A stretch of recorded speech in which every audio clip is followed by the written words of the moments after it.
오늘은 사단과의 거룩한 전쟁 Jesus Holy War Against Satan 16번째 시간으로 이 정죄감의 문제에 대해서 우리 함께 살펴보면서 은혜를 나누겠습니다. 오늘은 우리의 삶의 이 모든 문제들을 일으키는 가장 근원에 있는 이 뿌리를 살펴보기 원합니다. 여러분, 우리가 인생길을 걸어가다 보면 많은 문제들에 당면을 하게 됩니다. 그렇죠? 질병의 문제, 재정적인 문제, 또 결혼 관계의 어려움, 또 입학과 취업의 어려움, 우울증이다, 공황장애다, 현대인들의 많은 그런 질병들. 그러니까 인생 길을 걸어가다가 이런 문제들에 당면할 때마다 우리가 힘겹고 또 우리 마음이 이렇게 무너지고 이렇게 아픈 것이 사실입니다. 하지만 여러분, 이런 모든 것들은요, 사실 잎사귀와 같은 거예요. 근원이 아니라는 겁니다. 그러니까 근본적인 문제는 따로 있고 이런 현상적인 문제들이 그냥 이렇게 잎사귀처럼 맺히는 것뿐이라고 하는 거예요. 그러니까 여러분 보십시오. 이런 잎사귀들의 주목을 해서 이런 것들을 자꾸 고치려고 하는 것은 어리석은 일인 것입니다. 여러분, 요즘 의학계에서 가장 화두로 대두되고 있는 것이 있는데 바로 스트레스 문제이죠. 예. 여러분 요즘도 하는지 모르겠는데 비타민이라든지 요즘 방송을 잘 못 봐가지고 모르겠습니다만 의학 프로그램 이런 것들 보면 의사들이 하나같이 나와서 이런 모든 질병의 원인이 스트레스다. 이 스트레스를 너무 많이 받기 때문에 이런 질병이 발발된다. 암 같은 것도 그렇죠. 관절염 같은 것, 그죠? 류마티스 관절염 이런 것들도 스트레스가 원인이고 여러 가지 다 말하는 거예요.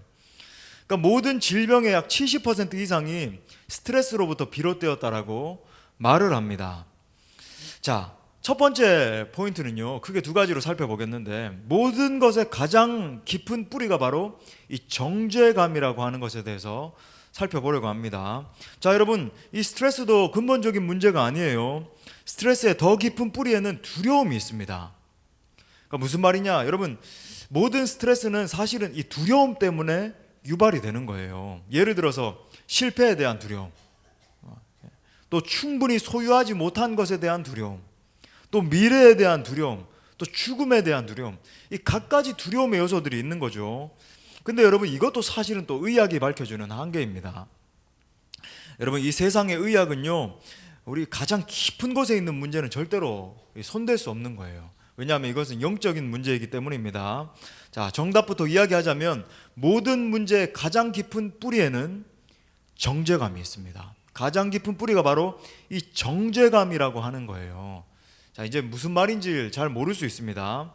자, 제가 쉽게 설명을 드릴게요. 정죄감이 두려움을 낳고 두려움이 스트레스를 낳고 스트레스가 많은 문제를 유발시키는 겁니다. 자, 순차적으로 따라오는 게 보이십니까?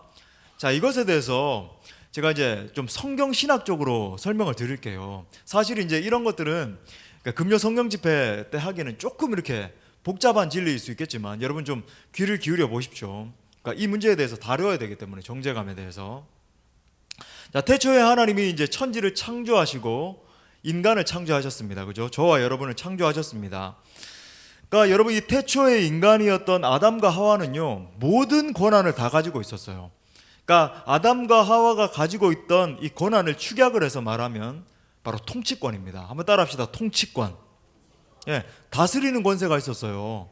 아담과 하와에게 하나님이 다스리는 권세를 주셨어요. 모든 만물을 다 다스려도 된다. 그런데 여러분, 이 사단은요, 모든 권한을 가지고 있던 이 아담에게, 제가 왜 아담이라고만 말하냐면 아담이 결국 사람이기 때문이에요. 아담이라고 하는 단어가 사람이라고 하는 뜻이거든요. 여러분, 이 아담에게 너가 더 많은 권한을 가지기 위해서는 뭔가 한 가지를 해야 돼. 모든 권한을 다 가지고 있었는데 하나님의 영역인, 그죠? 이 나무만 침범하지 않으면 모든 것을 다 다스릴 수 있었는데 너가 이 한 가지를 더 해야지만이 모든 권한을 다 가질 수 있어. 이렇게 꿰는 거예요. 여러분, 창세기 3장 4절부터 5절에 보면 이렇게 말합니다. 뱀이 여자에게 이르되 너희가 결코 죽지 아니하리라. 속이는 거죠, 그죠?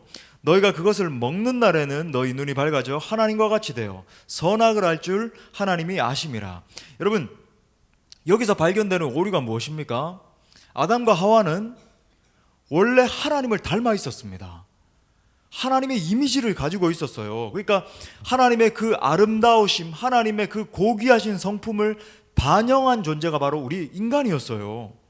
그런데 여러분, 아담은요, 이 사단의 말을 믿고 그 열매를 먹어서 타락하고 만 거예요. 충만한 하나님의 이미지를 가지고 있었음에도 불구하고 그 이미지를 가지고 통치하고 충분히 누리고 그렇게 할 수 있었음에도 불구하고 여러분 그 타락의 결과 끔찍한 저주가 임하게 되죠.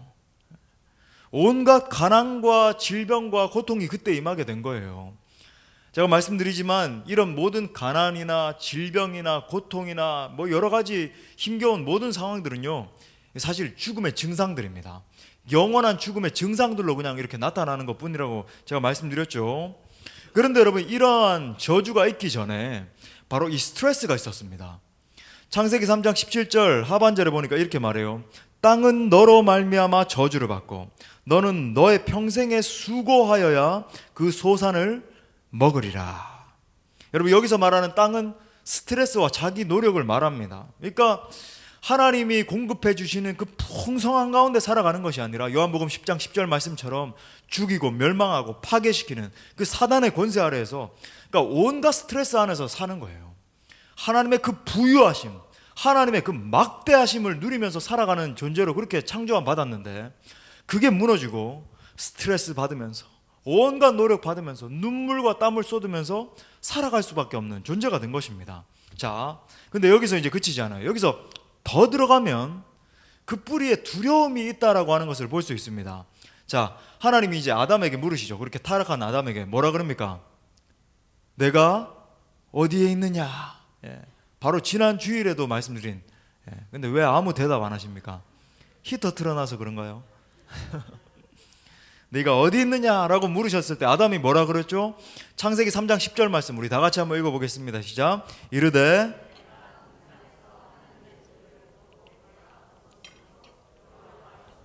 자 보십시오. 두려워하여 숨었다 그래요. 자, 두려움이 있는 겁니다. 그런데 여러분, 이 두려움 전에 더 깊은 근원에 하나 숨어 있는 것을 지금 아담이 실토하고 있어요. 두려움의 근원에 뭐가 있었는지 여러분 다시 보십시오. 내가 뭐 때문에 두려웠대요? 벗었으므로. 두려움이 가득하기 이전에 여러분 이 정죄감이 있었던 거예요. 수치감, 정죄감이 가득했던 겁니다. 자, 그렇다면 아담은 왜 이 정죄감을 느꼈는가?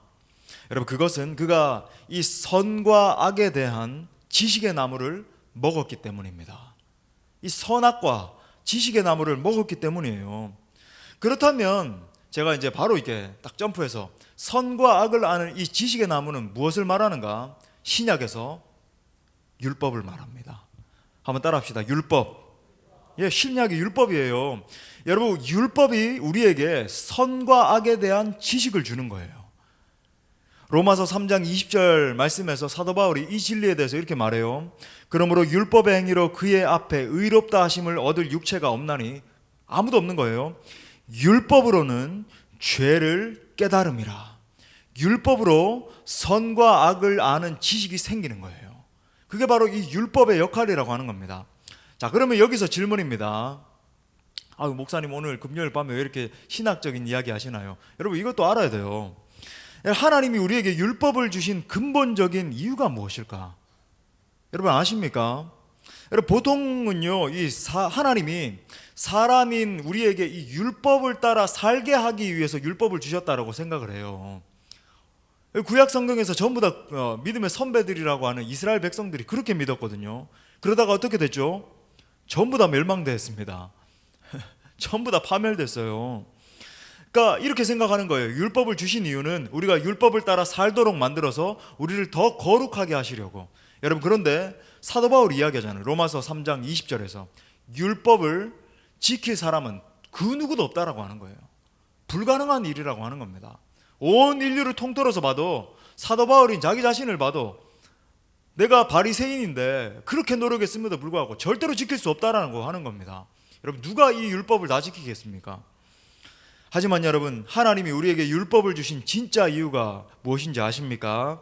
하나님이 우리에게 율법을 주신 이유는 내가 하나님 앞에 얼마나 철저히 죄인인가를 깨닫게 하기 위함이에요. 죄인인 우리가 내가 얼마나 하나님 앞에 무능한 존재인가, 철저히 죄인인가, 이것을 깨닫게 만들어서 한 가지 결론에 다다르게 하는 겁니다. 나는 철저하게 구원자가 필요한 존재이다. 나는 나를 구원할 구주가 필요한 존재이다. 여러분, 이것을 깨닫게 하기 위해서 하나님이 율법을 주신 거예요. 왜냐하면 여러분, 이 율법이 없이는 우리가 절대로 율법이 몽학 선생에 대해서 우리를 이끌어간다 그러잖아요. 여러분, 우리를 거룩의 자리로 이끌어가는 게 율법의 역할이 아닙니다. 내가 철저히 하나님 앞에 얼마나 부패한 존재인지를 깨닫게 하는 것이, 그래서 나는 정말로 구원자가 필요하구나 라고 하는 것을 깨닫게 하는 것이 바로 율법의 역할이라고 하는 거예요. 여러분, 이 율법은 죄에 대한 지식을 가져옵니다. 그런데 여러분, 이 죄에 대한 지식을 가지게 되면 어떤 일이 일어나는지 아십니까? 자연적으로 엄청난 정죄감을 느끼게 돼요. 정죄감을 느끼게 됩니다. 자, 여기서 이런 질문을 할 수 있어요. 목사님, 지금 율법에 대해서 막 말씀하시고 그러는데 이 율법이 지금 내 삶의 문제와 무슨 상관이 있습니까? 목사님 처음에 말씀을 시작하실 때에 여러 가지 우리의 삶의 문제들에 대해서 말씀하셨는데 그거 해결해 주신다면서요. 이게 율법이 지금 우리 삶의 문제와 무슨 연관이 있습니까? 여러분, 우리의 대적 마귀 사단은 여러분이 알고 있는 최고의 권위자인 어떤 정신과 의사나 여러분이 알고 있는 어떤 상담가보다도 훨씬 더 교묘하고 훨씬 더 똑똑합니다. 제가 말씀드렸죠. 이 영적 전쟁 강의를 처음 할 때, 그죠? 말씀드렸습니다. 사단은 항상 표면적인 어떤 현상을 다루지 않아요. 내 삶의 문제 그거 가지고 너 한번 요거 한번 맛봐봐. 너 요런 고통 한번 맛봐봐. 여러분, 그걸로 우리를 넘어뜨릴 수 없다는 걸 알고 있어요. 사단은 항상 근본을 찌릅니다. 여러분, 제가 이제 이 사단과의 거룩한 전쟁 한 3번째, 4번째 시간쯤에 말씀드린 것 같은데, 여러분, 사단의 이름이 뭐죠? 속이는 자입니다. 맞아요. 우리 권사님들이 다 기억하고 계시네. 속이는 자, 고소자, 기소자라고 하는 뜻이에요. 사단이라고 하는 뜻이. 여러분, 법정에서 기소하는 사람의 역할이 뭡니까? 검사, 그죠? 기소하는 사람들의 역할이 뭐죠? 여러분을 기소하고 정죄하기 위해서 거기에 있습니다. 여러분, 이 기소하는 사람은요, 여러분을 정죄하고 기소하기 위해서 서 있어요. 그러니까 여러분, 법정에서 이 기소자를 만나면, 검사를 만나면요, 절대로 여러분에 대해서 칭찬하지 않습니다. 누구 집사님은 이게 좋고 이게 멋있고 정말 이런 부족함이 있지만 그래도 이게 너무나 아름답습니다. 절대로 그렇게 칭찬하지 않아요. 그들은요, 어떻게 해서든지 여러분들을 하여금 정죄감을 느끼게 할 수 있을 것인지, 어떻게 하면 더 철저하게 부끄러움을 느끼게 할 수 있을 것인지, 그거에 골몰해서 그거에만 집중해서 여러분을 넘어뜨리려고 하는 거예요. 재판장님, 여러분, 이 죄를 보라는 거예요. 정말 이 친구가 범한, 이 성도가 범한, 이 집사님이 범한 이 죄를 보라는 거예요. 그래서 수치감을 느끼고 정죄감을 느끼게 하는 겁니다. 그리고 여러분, 사단이 여러분을 공격할 때는요, 어떤 현상을 공격하지 않아요. 정체성을 공격합니다. 이렇게 말해요. 봐봐, 내가 그렇게 범죄하고도 그리스도인이라고. 너가 지금 금요 성령 집회에 나와가지고 깊은 임재 가운데 들어가 있는데 예배를 자, 눈을 뜨십시오. 지금 5명 지금 깊은 임재 가운데. 겨울철이 되면 이게 히터 때문에 따뜻해서 문제예요. 하여튼. 근데 또 끄지도 못하고 마음 약해가지고. 눈을 뜨십시오. 혹시 너무 심하게 졸리면요, 이렇게 일어서 나셔도 괜찮아요. 이렇게 얘기해. 너는 그리스도인이 될 자격이 없어. 너가 그렇게 행동하고도 너가 아버지라고, 너가 어머니라고, 너는 가정이 될 자격이 없어. 여러분, 우리의 정체성을 공격합니다. 정죄하죠. 수치감을 줘요. 그렇게 정죄감에 시달리게 만들어서 언제까지 공격하느냐? 여러분을 완전히 무너뜨릴 때까지 공격해요. 자, 놀라운 점은 여러분은 이 정죄감에 빠뜨리는 도구로서 뭘 사용하냐면 거룩하고 의롭고 하나님의 성품이 반영되어 있는 율법을 사용한다라고 하는 점입니다. 사단이 이것을 사용해요. 여러분, 그렇기 때문에 여러분, 사단이 정죄할 때에 이게 사람들 안에 발견되지가 않는 겁니다.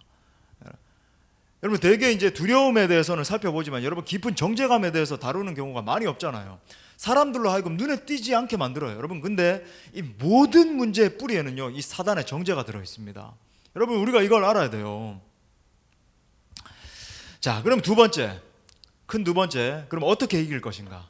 이제 살펴봐야죠. 어떻게 우리가 이 정죄감을 이길 것인가? 자, 우선 우리가 이제 붙들어야 될 대전제는요, 바로 십자가에서 마귀는 완전히 무장 해제되었다라고 하는 사실입니다. 우리 한번 따라합시다. 십자가에서 마귀는 무장해제되었다.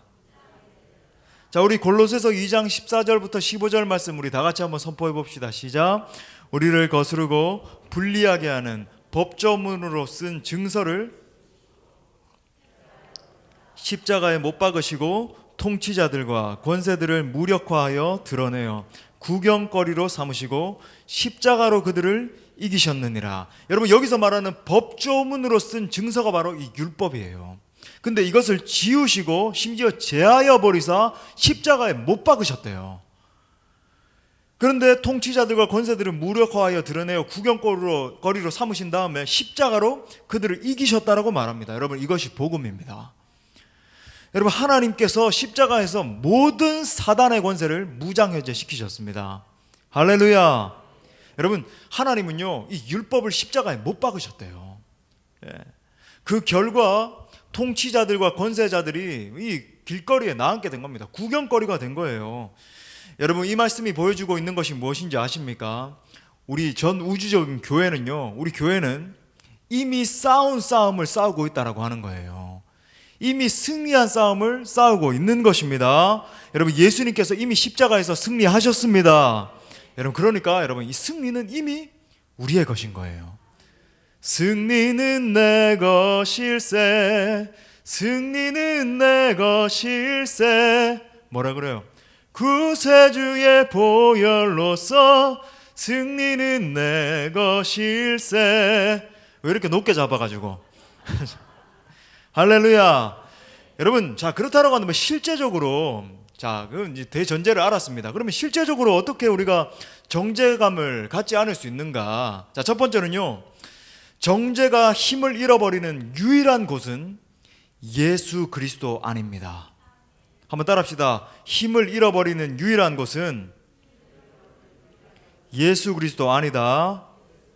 자, 오늘 로마서 8장 1절부터 2절 보십시오. 이렇게 말합니다. 그러므로 이제 그리스도 예수 안에 있는 자에게는, in Christ, 이 안에 있는 자에게는 뭐라 그래요?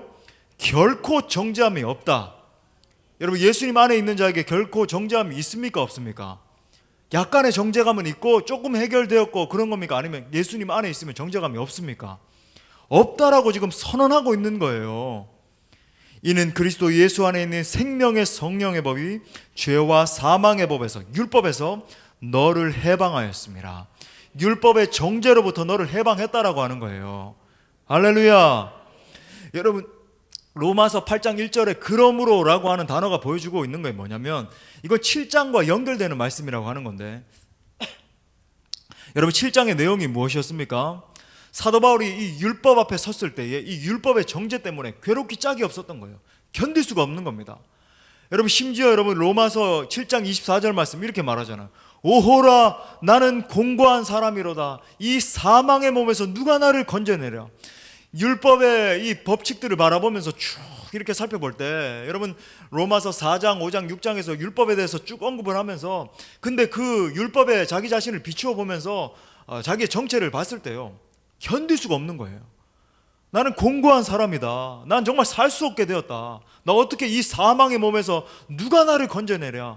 고통당하고 있는 거죠. 그런데 여러분, 8장에 와서 엄청난 반전이 일어나잖아요. 여러분, 이 8장 1절 말씀을 풀어서 설명하면 이런 말입니다. 한번 들어보세요. 그러므로 이제 아무 정죄도 없는 이유는 하나님께서 우리를 너무도 사랑하셔서 그 아들 예수 그리스도를 우리의 죄 때문에 죽도록 우리에게 주셨기 때문이다. 그러므로 예수님을 믿어 그 안에 있는 자들에게는 결코 정죄함이 없다. 선포하고 있는 거예요. 여러분, 예수님 믿으십니까?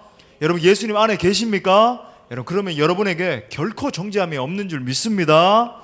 여러분, 예수님이 이 땅에 오셨잖아요. 여러분, 우리가 이 성탄의 시즌을 맞고 있습니다. 예수님이 이 땅에 오셨어요. 그분이 우리 죄 때문에 십자가에 달리셔서 우리 대신해서 정죄 받으셨습니다. 모든 정죄를 다 받으셨어요. 그분이 십자가에 달리셨을 때 하나님은 우리가 평생 우리 모두가 지을 모든 죄를 가져다가 예수 그리스도 앞에 산더미처럼 완전히 수북하게 쌓으셨습니다. 그 다음에 예수님의 이 몸 위에다가 모든 불법과 죄에 대한 그분의 분노, 그분의 진노를 완전히 다 풀어놓으셨어요. 하나님의 진노가 다 쏟아진 현장이 바로 예수 그리스도의 십자가라고 하는 거예요. 여러분, 저와 여러분이 지금 아무런 정죄도 당하지 않는 이유가 무엇입니까? 바로 우리 주 예수님의 몸에서 우리의 모든 죄가 이미 다 정죄가 되었고 모두 다 처벌되었기 때문입니다. 그래서 로마서 8장 2절, 여러분 이는이라고 하는 건 왜냐하면 그 이유가 뭔지 알아? 이렇게 말합니다. 그리스도 예수 안에 있는 생명의 성령의 법이 죄와 사망의 법에서 너를 해방하였다. 예수 그리스도께서 모든 이 죄와 사망의 법, 여러분 이 율법을 다 짊어지고 죽으셨기 때문에 우리가 자유케 된 줄 믿습니다. 여러분 이 정죄의 문제에서 우리가 해방된 거예요. 예수님 때문에. 그러니까 여러분 이 성탄절이 얼마나 감격하고 감사해야 되는 날이에요. 그 예수님이 우리 때문에 오신 거예요. 할렐루야. 자, 두 번째로는요, 한번 따라 합시다. 어린 양의 피로 사단의 정죄를 이긴다. 자, 요한계시록 12장 10절부터 11절 말씀 조금 길지만 제가 읽어드릴게요. 내가 또 들으니 하늘에 큰 음성이 있어 이르되 이제 우리 하나님의 구원과 능력과 나라와 또 그의 그리스도의 권세가 나타났으니 우리 형제들을 참소하던 자, 또 나오죠, 그죠? 사단의 역할이 뭐래요? 참소하고 정죄하는 거예요. 저를 못 박으라. 참소하던 자, 곧 우리 하나님 앞에서 밤낮 참소하던 자가 쫓겨났고 또 우리 형제들이 어린 양의 피와 자기들이 증언하는 말씀으로서 그를 이겼으니 그들은 죽기까지 자기들의 생명을 아끼지 아니하였도다. 자, 여러분 10절에 보니까 여기서도 어떤 자가 쫓겨났다라고 말합니까? 밤낮 우리를 참소하던 자가. 그러니까 여러분 이 사단은요 끊임없이 여러분을 참소해요. 정죄합니다. 하나님 저를 보십시오. 저는 마땅히 죽어 마땅한 존재입니다. 누구를 보라는 거예요. 우리 자신을 보라는 거예요. 그죠? 예배자로 설 수 없다는 겁니다. 너가 무슨 어떤 신앙인이야? 그럴 수 없다라고 하는 거예요. 너는 교회에 나올 자격이 없다는 거예요. 너는 예수 믿을 자격도 없다는 거예요. 너는 부모로서의 자격도 없다는 거예요. 심지어 너의 삶을 포기하라는 거예요. 끊임없이 참소합니다. 끊임없이 참소하죠. 정죄하는 거예요. 그런데 여러분 11절에 보니까 무엇 때문에 그들을 이긴다 그래요? 어린 양의 피와 자기들이 증언하는 말씀 때문에 이긴다라고 말합니다. 믿으십니까? 여러분 많은 그리스도인들이 이 어린 양의 피 때문에, 이 어린 양의 피의 능력 때문에 우리가 이제 사단 마귀를 이긴다는 것을 알고 있어요. 여러분 실제로 예수님의 보혈의 능력이 있습니다. 제가 많이 찬양하라 그러잖아요. 보혈 찬양 많이 하는 그런 게 중요해요. 그런데 이게 무슨 주의 보혈 능력이 또다 주의 피 믿으오 막 찬양하고 하면 실제 능력이 있는데 왜 능력이 있냐는 거예요. 무슨 이 찬양 가운데 이렇게 무슨 파장이 이렇게 나가가지고 능력이 있고 이런 겁니까? 물론 그런 면도 있을 수 있어요. 그런데 예수님의 피에 어떠한 요소 때문에 이렇게 능력이 되는가? 사단의 모든 괴계를 이길 수 있는 능력이 되는가? 여러분 예수님이 성만찬을 행하실 때 이 피의 능력에 대해서 말씀하셨어요. 예수님이 흘리신 피에 대해서 뭐라 그러셨냐면 마태복음 26장 28절에서 이렇게 말했어요. 이것은 죄사함을 얻게 하려고 많은 사람을 위하여 흘리는 바 나의 피 곧 언약의 피니라. 여러분 예수님의 피는 죄 용서를 위한 피인 것입니다. 여러분 예수님의 피가 적용되면 어떠한 죄가 있다 할지라도, 어떠한 흉악한 죄가 있다 할지라도 용서함 받는 줄 믿습니다. 여러분 죄 용서가 되면 어떤 일이 일어나죠? 죄가 없어지면 기소자가 더 이상 기소할 수 없어요. 정죄할 수 없습니다. 땅땅땅, 이 사람은 죄가 없습니다. 이 사람은 당당한 하나님의 자녀입니다. 이 사람은 당당하게 하나님 앞에 예배할 수 있는 권한을 가지고 있는 사람입니다. 땅땅땅 판결이 이루어지면 어떻게 되죠? 더 이상 검사가 기소할 수 없어요. 정죄할 수 없는 거예요. 여러분 이것이 예수 그리스도의 피의 권세입니다. 깨달으셨습니까? 여러분 그래서 여러분 계시록 12장 10절을 다시 보면 우리 형제들을 참소하던 자, 곧 우리 하나님 앞에서 밤낮 참소하던 자가 쫓겨났다라고 하는 거예요. 이것이 좋은 소식이에요. 이것이 복음이에요. 참소하던 자가 이미 패배한 줄 믿습니다. 여러분, 이것이 예수 그리스도께서 그 존귀한 보배 피를 우리를 위해서 흘려주신 이유라고 하는 거예요. 그래서 그분의 피를 의지하는 모든 자들에게는 결코 정죄함이 없는 줄 믿습니다. 할렐루야. 그래서 마지막 세 번째로 우리가 붙들어야 될 한 가지가 있어요. 우리가 정말 붙들어야 되는 한 가지, 그것은 여러분을 고소하는 고소자에게 응하지 말라라고 하는 겁니다. 한번 따라합시다. 고소자에게 응하지 말라. 많은 분들이 사단이 참소하고 정죄할 때 그냥 당하고 있어요. 그냥 당하고 있어요. 그거 알고 있습니다. 많은 분들이 예배 자리에 나올 때에 상당한 이 정죄감을 가지고 나온다라고 하는 것, 물론 거룩한 어떤 양심의 가책이 있을 수 있습니다. 성령께서 주시는 거죠. 우리가 죄에 빠져 있다든지 정말 우리가 하나님 앞에 합당하지 못한 그런 모습으로 서 있을 때는 정말 하나님 앞에 두렵고 떨리는 마음으로 회개의 심령으로 나오는 것이 필요하죠. 정말 하나님은 거룩하신 분이기 때문입니다. 믿으십니까? 필요한데 그걸 말하는 게 아니라 사단의 참소 가운데 걸려 넘어져서 그래? 이렇게 타협하는 거예요. 나는 이제 예배하는 것을 포기해야 되겠구나. 많은 사람들이 이렇게 반응을 합니다. 사단이 참소를 하는데 이제는 내가 내 가정에서 가장으로서의 이제 역할을 감당할 수 없겠구나. 스스로 목숨을 버려야지. 또 어떤 분들은 내가 이제 어머니로서 사명을 감당하지 못하겠구나. 가정을 버리고 떠나버리고 무너지고 싸우고 서로 정죄하고 사단의 참소에 넘어진 거예요. 사단은 계속 집요하게 우리를 믿는 자들을 정죄해요. 너가 그러고도 예배자야. 너가 그러고도 성도라고 할 수 있어? 너 같은 존재는 아빠라고 할 자격이 없어. 너 같은 사람은 엄마라고 할 수 없어. 야, 집에서는 그렇게 행동을 하면서 교회에서는 그렇게 거룩한 척, 무슨 척, 뭐 하는 척 다 알고 있어. 하나님은 너 같은 사람이 드리는 예배는 받지 않으셔. 여기 청년 여러분, 청소년 여러분 있는데 정말 여러분, 그래도 여러분 우리 장년 성도님들은 그럴지라도 어떻게 해서든지 이를 악물고 이렇게 나오는 능력이 있어요. 근데 우리 사랑하는 청소년 여러분, 청년 여러분들은 때때로 그런 정죄감이 몰려오고 정말 이렇게 하나님 앞에서 내가 합당하지 못한 것 같다. 그러면요, 많은 친구들이 교회를 박차고 떠나버리는 겁니다. 내가 더 이상 이제 하나님을 섬길 수 없겠구나. 왜냐하면 교회를 떠남으로 말미암아 더 이상 정죄함 받지 않는다라고 해요. 더 놀라운 사실은 거기서 더 큰 불안감에 시달리죠. 내가 혹시 이제 구원에 반열해서 떨어진 건 아닌가. 엄청난 불안감이 찾아옴에도 불구하고 이 사단의 참소 가운데서 불안에 떨면서 그렇게 선택을 하는 거예요. 여러분, 이렇게 사단은 끊임없이 우리를 정죄하고 고소합니다.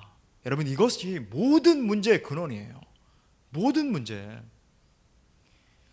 여러분, 그래서 우리로 하여금 이 정죄감에 시달리게 만들고 급기야 넘어지게 만드는 겁니다. 하지만 여러분, 사랑하는 여러분, 기억하십시오. 우리는 이런 사단의 모든 정죄를 거부할 권리가 있습니다.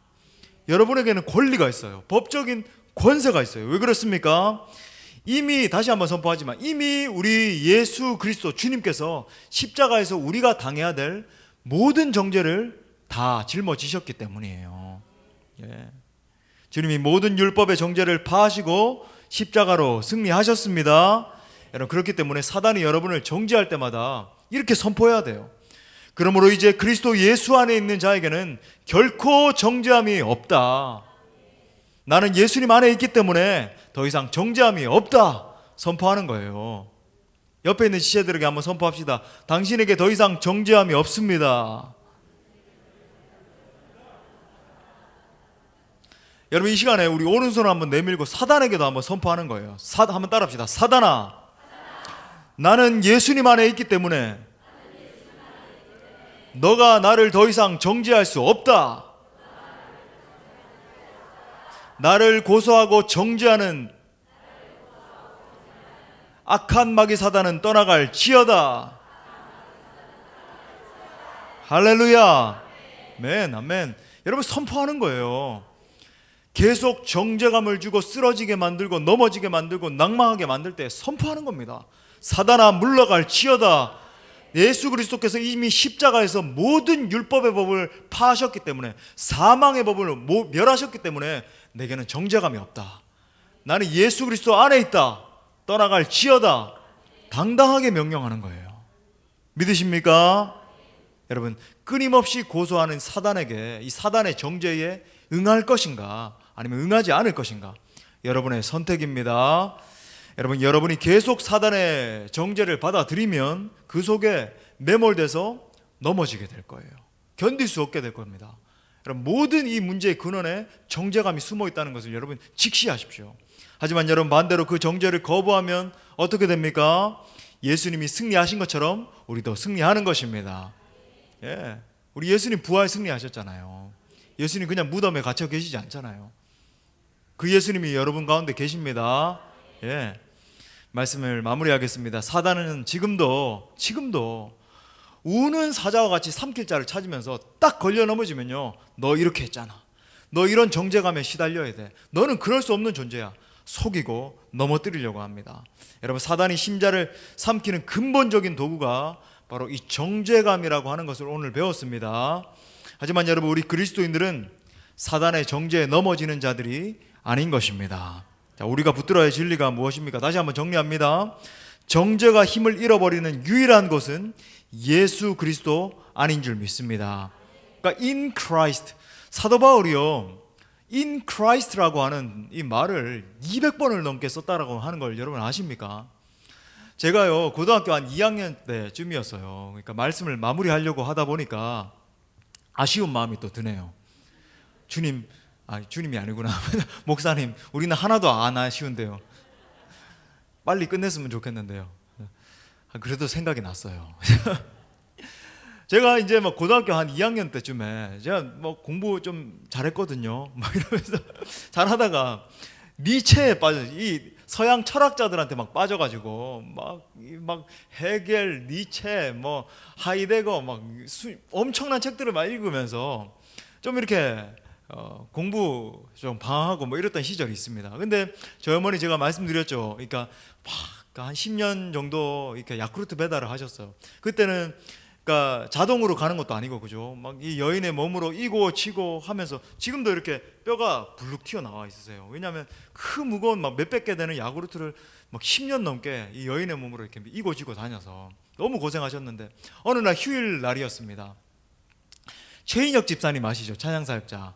옛날에 약간 목소리 카랑카랑하고, 옛날에 박종호 씨, 내가 너를 축복하노라 이렇게 부르는 박종호 씨랑 이 최인혁 집사님이 이렇게 같이 막 듀엣도 하고 그랬잖아요. 근데 이 최인혁 집사님 4집 앨범이 이렇게 쉬는 날 어머니랑 식사를 하는데 흘러나오고 있었어요. 거기서 이런 찬양이 있었습니다. 주님이 내 안에 계시고 내가 주님 안에 있어 영원히 기뻐하며 즐거워하리라. 이런 찬양이 막 흘러나오고 있었는데 어머니가 식사를 하시다가 이런 말씀 하시는 거예요. 재흥아, 사도 바울이 가장 많이 했던 말이 뭔 줄 아니? 그게 바로 내가 막 생각해 보니까 예수님 뭐 사랑합니다 이런 표현이었나? 뭐 이렇게 말했습니다. 그러니까 어머니가 그때 그러시는 거예요. 바로 지금 흘러나오고 있는 찬양처럼 주님이 내 안에, 내가 주님 안에, 주님이 내 안에, 내가 주님 안에 라고 하는 말이었다라고 하는 거예요. 제가 그러면서 어머니가 다리를 이렇게 보여주시는 거예요. 그러니까 다리를 걷어 올리시면서 재흥아, 내가 정말 피곤하고 일하고 돌아오면 너무 힘들지만은 교회 가가지고 날마다 철회하면서 너를 위해서 이렇게 기도하고 있어. 너가 정말로 주님 안에, 사도 바울처럼 주님이 내 안에, 내가 주님 안에 이렇게 붙들림 받는 하나님의 종으로 쓰임 받기를 위해서 내가 그러니까 어머니의 다리를 보니까 막 멍자국하고 막 피자국 막 이런 게 있는 거예요. 보니까 어머니가 막 바늘로 찔러 가시면서, 너무 낮에 이제 일을 하고 돌아오시면 고단하시니까요, 바늘로 막 다리를 찔러 가시면서 꼬집어 가시면서 그렇게 기도해 가지고 막 이렇게 막 상처가 나 있는 겁니다. 제가 그때요, 그 어머니의 다리를 보고 또 이 사도 바울의 이 고백을 보면서 화장실로 딱 들어가서 2시간을 밥을 먹다가 펑펑 울었습니다. 주님이 내 안에, 내가 주님 안에. 이게 막 가슴에 와닿으면서 어머니가 나를 위해서 그런 사역자 되라고 기도하고 계시는구나. 예. 뭐 얘기하다가 이거 나왔습니까? 예수 안에 있는 자에게는 정죄함이 없다라고 하는 거예요. 여러분, in Christ, 이게 여러분 최고의 능력이에요. 예수님 안에 있는 것. 예수님 안에 거할 수 있길 바랍니다. 여러분, 두 번째요. 그 이후에 그럼 어떻게 됐느냐? 제가 회개하고 다시 열심히 공부했다라고 하는 비화입니다. 자, 두 번째, 어린 양의 피로 사단의 정죄를 이기는 줄 믿습니다. 여러분, 그래서 어린 양 예수 그리스도의 이름을 부르며 그 피를 의지하며 나갈 때 우리가 승리하는 것이고, 또 세 번째, 여러분, 사단의 이 고소자에게 응하지 말 수 있길 바랍니다. 거부할 수 있는 거예요. 예수 이름으로 명하노니 나를 정죄하는 것들은 떠나갈지어다. 예. 아무쪼록 이 마지막 때에 사단의 모든 괴계를 정확하게 알고 우리 주 예수 그리스도의 능력으로 승리하는 모든 성도님들 될 수 있기를 간절히 축복합니다. 그리고 놀라우신 주님 앞에